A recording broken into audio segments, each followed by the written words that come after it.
what has this world come to? Moreover, what has Missouri come to? and do I have to really even ask? I mean, we know what St. Louis has come to. Read your screen. St. Louis couple that pointed guns at the protesters, the rioters, the people that broke onto their property, they've been charged with multiple felonies.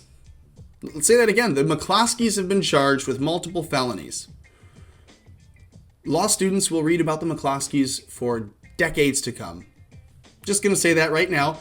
Law students all over, and it won't be at Harvard and Yale, because those places won't be called that, number one, because they're racist. But two, you won't be Harvard or Yale because no one will want to fucking go there anymore. People will study this at private conservative universities and colleges around the country, like Hillsdale. People will study this in a, law and constitutionality 101 course at Hillsdale. This is absurd. So the St. Louis couple, if you're not familiar, you see this video, right? You got to be familiar with this at this point. This riot group, the group that was rioting, breaking through anything in their path, including a wrought iron historic gate on this property, marching towards the mayor's house because they're going to pull the mayor out of her home. That's what all this was about. They're going to march towards the mayor's house. They're going to pull her out of their home.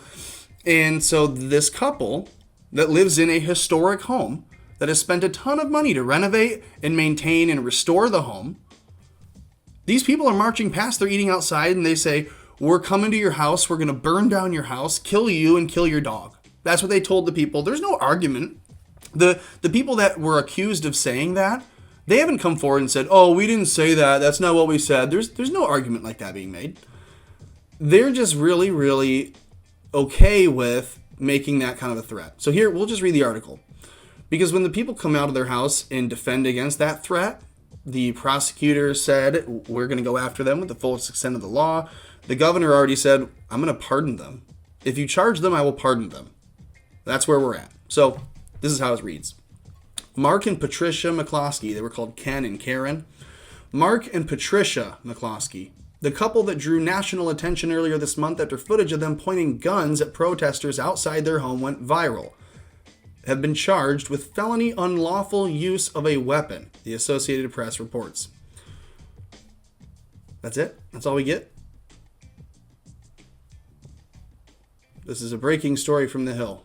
So they're just basically saying, hey, the McCloskey's have been charged with felonies. That's what they say. Well, let's do a little looking. Let's do a little looking around. All right, let's see. Washington Post. Here we go. They're going to have at least more words. That's nice. The Hill is so fucking lazy. See, if you're an offshoot of an NBC brand, you're lazy. Vox, you're lazy. NBC, Matt Lauer. I mean, come on. We don't have to go there. St. Louis couple charged for pulling guns at the protest. St. Louis. Top prosecutor on Monday, that's today, charged a white husband and wife. That's important to note that they were white because it makes it okay. And they want to be able to make sure that they say white because if you didn't know, we are now capitalizing the B in black, but we are no longer, ever, not even once, going to capitalize the W in white. Even if the White House, if you're going to mention white, you can't say the W in a way. You almost have to pronounce the H. Height. Just say height. You can't say white anymore. It's obviously not okay to be white. And you're not going to capitalize white. We're going to capitalize B for black. We're not going to capitalize W for white, even though they're now saying it's like a pro-adjective. It's a pronoun. It's something. Here we go. White husband and wife get hit with felony unlawful use of a weapon for displaying guns during a racial injustice protest outside their mansion. So instead of calling it a race riot, instead of saying these people held guns to defend their home, and by the way, that was the only thing that stopped this couple from being overrun in their home, killed and burned down the house, just like they said they would. They said, we will fire the house and kill the couple and their dog. That's what the protesters, the peaceful rioters were saying. So the Washington Post won't call that. They will say it is the racial injustice protest, because that's the politically correct leftist communist newspeak way of saying race riot. So the race riot goes by their mansion because they're holding guns. The race riot came to the mansion, said, we're going to burn your house down, we're going to kill you as a couple and your fucking dog too. And the couple said, no, you're not. In so many in so many ways, right? They pull out guns, they come out with guns, and they say, get out. And the woman already says, now, this is Patricia McCloskey saying the gun was defective. The one that she had was essentially it was a real gun, but it would not fire. It didn't fire. It was not loaded, and it was defective. Maybe she had the firing pin out or something. Who knows?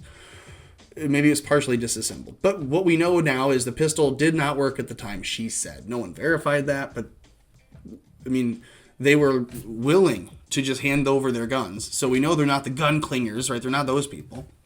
You just have to assume that if she says the gun wouldn't even fire, I was just holding it because I know that they don't know that. That makes sense. That is lawful use of a firearm to defend yourself when you are in fear for your life.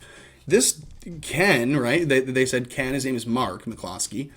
He doesn't know how to necessarily hold the weapon correctly. He's not really trained on that. You can tell it's kind of clumsy and foreign to him. It feels uncomfortable to his hand, but even still, nothing that they did was illegal. And you have multiple sheriffs on the news. You have multiple, pundit sheriffs, the pundit prosecutors, former attorneys, left, right, and center, who said, yeah, this is really scary, but technically they didn't do anything illegal.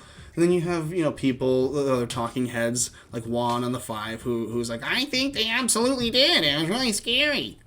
But anyway, so this goes on. He says, it is illegal to wave weapons in a threatening manner. That is unlawful in the city of St. Louis. Well, fucking tell all the murderers in St. Louis then. You know that St. Louis had the single highest murder rate per capita in the United States for a number of years? I would tell my friends, because there was one who was moving to St. Louis for a job, and I would always tell him, hey, you'd be better off in like El Salvador. And I know it's kind of cheating to say per capita because it's a giant city, but holy shit, the murder rate in St. Louis City is nuts. And then they're saying, well, it's really unlawful to wave the gun. Yeah, it's one thing if you just fire off a couple rounds into a toddler at a park, like they did in Brooklyn the other day. But no. It's illegal to wave the guns if that means waving off a riot, which is what they were doing. Supporters of the McCloskey's said they were legally defending their $1.15 million home, which they had already been threatened with having been burned down. Several Republican leaders have condemned Gardner's investigation because Kim Gardner's an idiot, but you don't have to have me tell you that, including President Donald Trump defending them, Missouri Governor Mike Parson, who said he would pardon them, and Senator Josh Hawley, who wants to be retributive and revenge them. They've had their civil rights stripped away. And they allowed it, and they're making excuses, and this is why I don't even want to defend the McCloskey's, because they did the wrong thing. The police showed up and they said, look, we're here to serve this warrant. And they should have said, that warrant's unlawful. You don't have to serve it. And if you choose to, now you personally are violating my civil rights. And the police were like, okay, yeah, well, we are, but we're really ashamed of it. We're sorry. And the McCloskey's were like, it's okay. Can we get a picture of it? And you guys can turn around. We don't want you guys to be shamed. You should have shamed them. You should have shamed the cops. You should have said, come over here and put your face next to this. I'm going to take a picture of you and the warrant. Because you're both shameful. And to any of the officers that showed up in St. Louis to serve this warrant, to take the guns away initially and now obviously to charge them, shame on you. You should be some of the cops that are let go. If you don't uphold the Constitution when it's black people in the street, like they say, that is an obvious myth. But fine, okay, you want to say for the 9 that were killed last year that were unlawful and unjust shoots? Not been ruled that way, but there are a few that are working through the court. If you want to say that is the case, that cops have to do that, or they get the firing squad, then why aren't we asking about all the cops that are right now just enforcing a governor's order, whether it's constitutionally or not, constitutionally legal or not?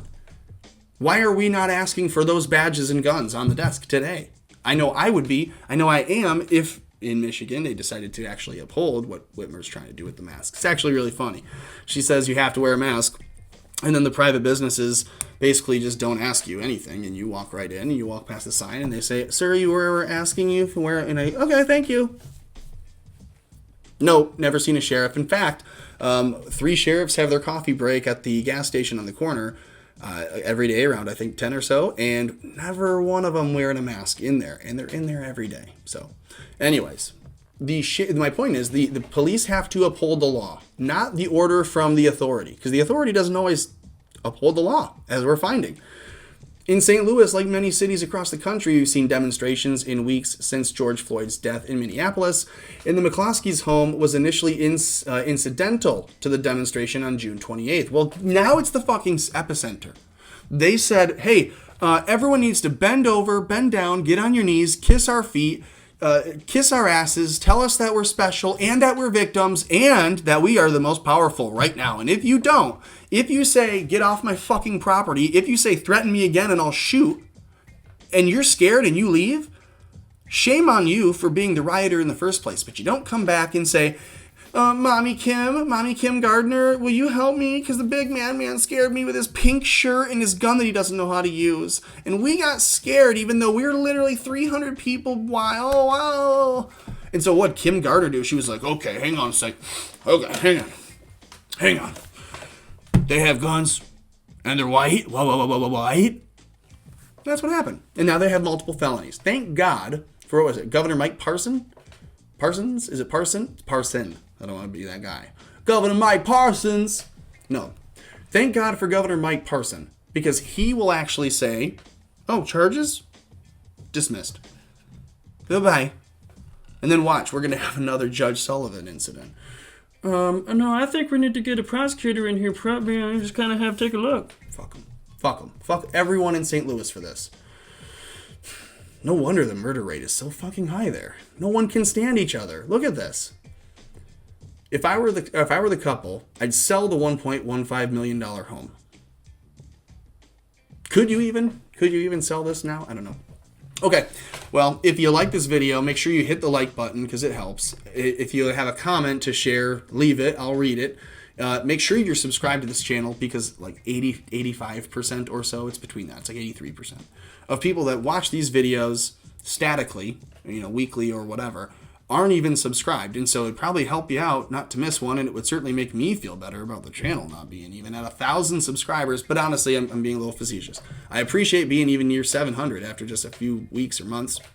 But again, if you're watching this video and you're not already subscribed, consider doing that. Make sure you like this video so that other people know it's worth watching. Leave a comment because I guarantee I didn't touch on everything that you thought while you listened.